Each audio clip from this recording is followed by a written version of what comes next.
So, what does make a statement unreliable? I'm Still Walters. Welcome back to episode 34.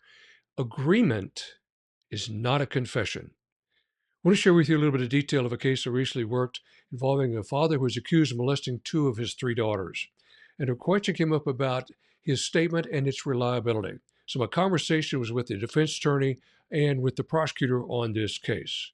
Now, the background in this case, the two daughters, one 14, one 16, had accused the father of sexually molesting them.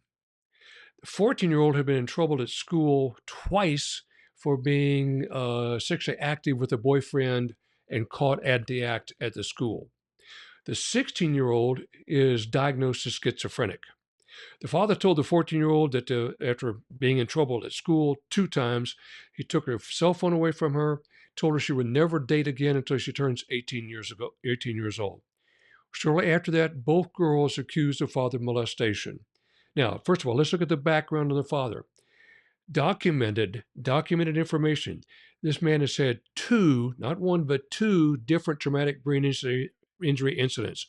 One as a child, one in a recent truck accident where one of the people involved in the accident was actually killed. He's been diagnosed for some time as suffering from post-traumatic stress disorder. He's been diagnosed by the VA suffering a significant case of anxiety disorder, which brings about a lot of guilt at the same time. Also, a profound alcoholic. Now, the interviewer comes in with the CPS investigator who talked to the two girls. The investigator detective tells the father, "We have talked to the two girls. Their stories are remarkably alike. There's no way that they could have talked to each other." Uh huh. He says to the father, "We're going to believe them until you prove otherwise." There's a case of extremely profound confirmation bias. Interviewer's already got his mind made up as an investigator. So there's a first big problem with the interviewer. Second, he tells the CPS investigator, "Tell him what the girl said." So the CPS investigator will describe in detail all the incidents that both daughters have said that he's committed. There is a problem number two. We now have contamination of the subject.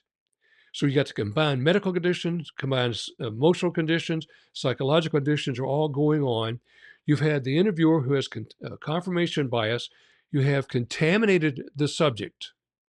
Now, the subject will agree that he did two of the acts. He will agree. Now, let's go back to something that we may have talked about yet, and we need to look at the cycle of behavior, which is sort of thinking, planning, preparation, event horizon, event. That's the background of your case. That's the backbone of where you hang your tags of each step along the way in this case. In the narrative-based interview, these two dovetail each other.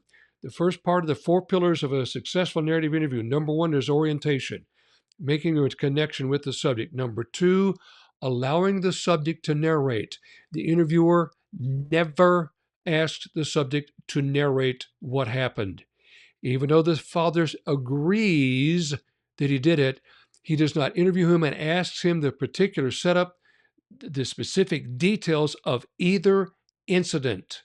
He does no narration to it. And then the interviewer has no follow up because he's already got his mind made up and the guy gave him the answer that he wanted. The final piece in the four pillars of the interview is resolution.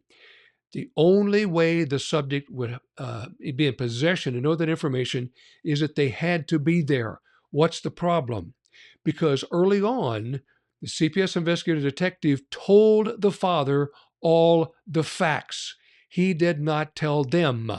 They do not have a cycle of behavior or the events or his first person account. There is no narration of what he did. This is a death penalty case, by the way. Death penalty on this. So my conference with the prosecutor and defense attorney, they asked me, "Is this a false confession?" I said, "I have no way of proving that. There's no forensics that we can prove or disprove it either way. It's a he said, she said. But I can tell you that your investigators, both of them, severely compromised the reliability of this man's statement. They never got specific details. All they got was agreement." cycle of behavior, distorted thinking, planning, preparation, event horizon, and the event. The narration should have pulled out the event details that only the father would know, not that what you gave him. An investigator with a profound confirmation bias was satisfied he heard what he believed was going to be the truth, and he never delved further into it. That is what an unreliable statement sounds like. That's how they happen. Be sure to click the subscribe button. Look for us next week for episode 35. Remember, this is a classic example. What happens in the interview room echoes in the courtroom. By the way, and let the father plead down to a lesser charge. Be safe. See you next week.